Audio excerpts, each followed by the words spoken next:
नमस्कार दोस्तों, मेरा नाम है अरुण गुप्ता और वर्तमान समय में आप देख रहे हैं द हिंदुस्तान टुडे। आज की इस वीडियो में हम बात करने वाले हैं कि आखिर क्यों ईडी ने राहुल गांधी जी से पूछताछ करी, आखिर क्यों कांग्रेस के समर्थक इस बात का विरोध कर रहे हैं, आखिर क्यों यह केस कांग्रेस पार्टी के लिए एक मुसीबत का विषय बना हुआ है, आखिर क्यों ऐसा कहा जाता है कि राहुल गांधी जी और सोनिया गांधी जी बेल में चल रहे हैं, जमानत में चल रहे हैं। तो अगर आप भी इस विषय में सब कुछ जानना चाहते हैं तो हम आपको इस वीडियो में सब कुछ बताने वाले हैं कि नेशनल हेराल्ड केस है क्या, इसमें कब कहां क्या हुआ और शुरू से लेकर अंत तक वर्तमान समय तक इसके विषय में पूरी जानकारी आज हम आपको इस वीडियो में देने वाले हैं। तो आपको सिर्फ इस वीडियो को देखना है और अगर आपको नेशनल हेराल्ड केस पूरा अच्छे से समझ में आ जाए तो इस वीडियो को आपको आगे शेयर करना है अपने दोस्तों के साथ और अपने परिचितों के साथ, ताकि उनको भी इस केस के विषय में पूरी जानकारी मिल सके। यह बात है साल 1938 की, देश अभी आजाद नहीं हुआ है और देशभक्त बढ़ चढ़कर इस देश की आजादी की लड़ाई में हिस्सा ले रहे हैं। उस समय पंडित जवाहरलाल नेहरू कांग्रेस पार्टी के नेता हुआ करते थे। उन्होंने उस समय एक कंपनी बनाने का सोचा।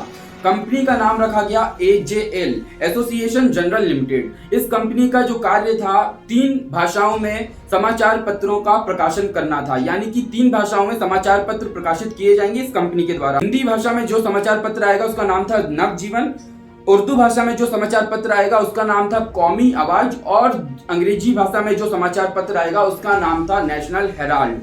नेशनल हेराल्ड जो यह वाला समाचार पत्र था, इसी पत्र के कारण वर्तमान समय में हंगामा मचा हुआ है। वर्तमान समय में जो केस चल रहा है राहुल गांधी और सोनिया गांधी जी के ऊपर, वह इसी समाचार पत्र के कारण चल रहा है। अब थोड़ा आगे चलते हैं। यहाँ पे जानने वाली बात यह है कि इस कंपनी के मालिक अकेले पंडित जवाहरलाल नेहरू नहीं थे, बल्कि 5000 लोग और ऐसे थे जो इस कंपनी के मालिक थे, जो इस कंपनी के शेयर होल्डर्स थे। इन्होंने भी इस कंपनी में अपने पैसे लगाए हुए थे और ये सभी स्वतंत्रता सेनानी हुआ करते थे। लेकिन जो पंडित जवाहरलाल नेहरू थे वह मुख्य भूमिका इस कंपनी में निभा रहे थे। नेशनल हेराल्ड जो समाचार पत्र था वह पंडित जवाहरलाल नेहरू और कांग्रेस पार्टी की ताकत बनते आ रहा था। अंग्रेजों के खिलाफ से लेकर कांग्रेस की सारी बातें इस समाचार पत्र में प्रकाशित की जाने लगी। पंडित नेहरू खुद भी अपने विचार इस अखबार में छापा करते थे। अंग्रेजों को यह बात रास नहीं आई, इसीलिए अंग्रेजों ने नेशनल हेराल्ड पर 1942 पे बैन लगा दिया। 1945 में यह बैन हट जाता है और प्रकाशन फिर से शुरू हो जाता है। 15 अगस्त 1947 को देश आजाद हो जाता है। आजाद भारत के पहले प्रधानमंत्री बनते हैं पंडित जवाहरलाल नेहरू। जब वह प्रधानमंत्री बनते हैं तो वह इस कंपनी से इस्तीफा दे देते हैं। अब देश आजाद हो चुका है। नेशनल हेराल्ड भारत का नंबर 1 पेपर बन जाता है, बहुत ज्यादा बिकता है नेशनल हेराल्ड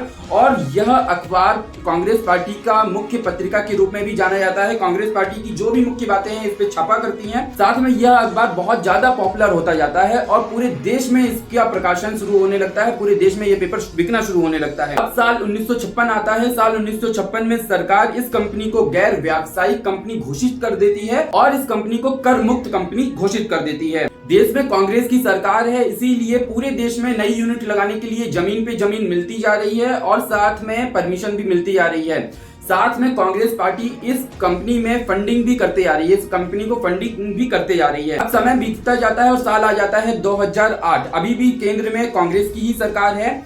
AJL जो कि नेशनल हेराल्ड की पेरेंट कंपनी है, इस समय 90 करोड़ के कर्ज में है और जो इसके शेयर होल्डर इसकी स्थापना के समय में 5000 हुआ करते थे, इस समय 1057 ही शेयर होल्डर बचते हैं सन 2008 में। अब AJL कांग्रेस के 90 करोड़ के कर्ज में डूबी हुई है, इसीलिए AJL कंपनी बंद हो जाती है। सन 2010 में एक नई कंपनी स्थापित होती है जिसका नाम होता है यंग इंडिया प्राइवेट लिमिटेड, यानी कि YIPL, जिसे राहुल गांधी और सोनिया गांधी जी 5 लाख रुपए निवेश करके स्थापित करते हैं। इस कंपनी के 38% शेयर जो होते हैं वो राहुल गांधी जी के पास होते हैं और 38% शेयर जो होते हैं वो सोनिया गांधी जी के पास होते हैं। बचे हुए 24% शेयर मोतीलाल वोरा और ऑस्कर फर्नांडिस जी के पास 12% होते हैं। यह दोनों कांग्रेस पार्टी के वरिष्ठ नेता हुआ करते थे और काफी ईमानदार नेता हुआ करते थे। वर्तमान समय में इन दोनों की ही मृत्यु हो चुकी है। Young India private limited company क्या करती है कि 50 लाख रुपए AJL को देके, या मैं यूं कहूं कांग्रेस पार्टी को देके AJL की 99.99% हिस्सेदारी अपने नाम कर लेती है, यानी कि AJL जो है वह यंग इंडिया प्राइवेट लिमिटेड की हो गई है। अब यहाँ पे कहा यह जा सकता है कि जो कांग्रेस पार्टी के 90 करोड़ रुपए AJL के पास उधार थे वह कांग्रेस पार्टी माफ कर देती है और AJL की जो 99.99% हिस्सेदारी, या यूं कहूं 100% हिस्सेदारी जो है वह यंग इंडिया प्राइवेट लिमिटेड की हो जाती है, वो भी मात्र 50 लाख रुपए में। अब सवाल यह उठता है कि इतनी बड़ी मेहरबानी कांग्रेस करती क्यों है।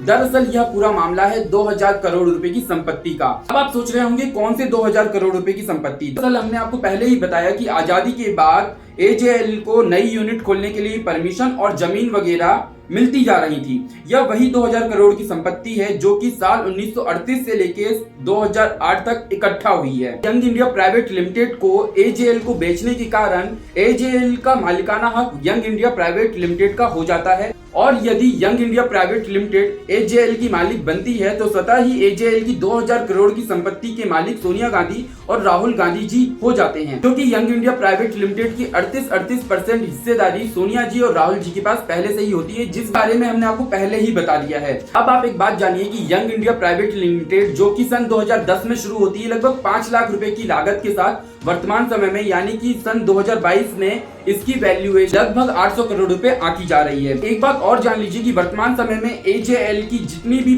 संपत्ति पूरे देश में है वो पूरी संपत्ति वर्तमान समय में किराए में चल रही है। दिल्ली के बहादुर शाह जफर मार्ग में भी एक संपत्ति है जो कि काफी पॉश इलाका है, वहाँ पे एक बहुत बड़ी बिल्डिंग है, वो पूरी किराए से चल रही है। इसी प्रकार से पूरे देश में AJL की बहुत सारी संपत्तियां हैं जो लगभग 2000 करोड़ की आंकी जा रही है। अब वापस चलते हैं साल 2012 में। सन 2012 में यह खबर उस मनुष्य को लग जाती है जो केस लगाने में माहिर होते हैं। हम बात कर रहे हैं बीजेपी के नेता सुब्रमण्यम स्वामी जी की। सुब्रमण्यम स्वामी जी को जैसे ही इस बात की खबर लगती है वह इस मामले को लेके कोर्ट चले जाते हैं और केस लगा देते हैं और वहां पे वो यह कहते हैं कि यह पूरा मामला भ्रष्टाचार, मनी लॉन्ड्रिंग और धोखाधड़ी का है। कांग्रेस इस मामले को लेकर जिला न्यायालय से लेकर सर्वोच्च न्यायालय तक जा चुकी है।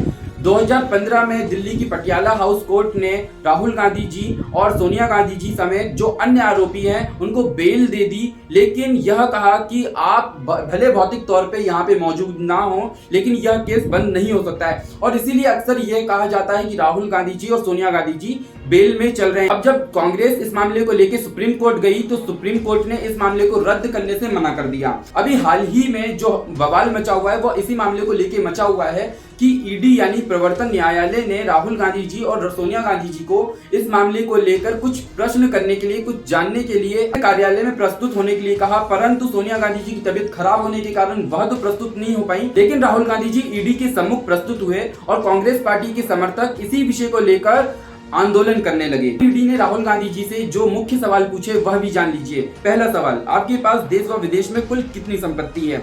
दूसरा सवाल, आप यंग इंडिया प्राइवेट लिमिटेड में 38% शेयर के मालिक कैसे बने? इस प्रकार के बहुत सारे सवाल राहुल गांधी जी से ईडी ने पूछे हैं। अब कांग्रेस का कहना यह है कि बीजेपी बदले की भावना से कार्य कर हमें फंसा रही है, वहीं बीजेपी का कहना यह है कि जांच एजेंसियां और न्यायालय अपना काम कर रहे हैं, इस पे हमारा कोई भी हस्तक्षेप नहीं है। अब सारा काम जांच एजेंसियों का और न्यायालय का है। देखना यह है कि इस विषय को लेकर क्या फैसला आता है। आपको यह वीडियो कैसा लगा कमेंट करके हमें जरूर बताएं। कोई भी अगर आपका सुझाव या विचार हो तो कमेंट अवश्य करें और अगर वीडियो को लाइक नहीं किया है तो वीडियो को लाइक करें। इस वीडियो को अगर आप फेसबुक में देख रहे हैं तो हमारे पेज को लाइक करें। अगर आप इस वीडियो को यूट्यूब में देख रहे हैं तो हमारे चैनल को सब्सक्राइब करें। नेशनल हेराल्ड से जुड़ा यह मामला पूरा समझ में आ गया हो तो इस वीडियो को शेयर अवश्य करें। देखते रहें द हिंदुस्तान टुडे, हर खबर अब देसी अंदाज में।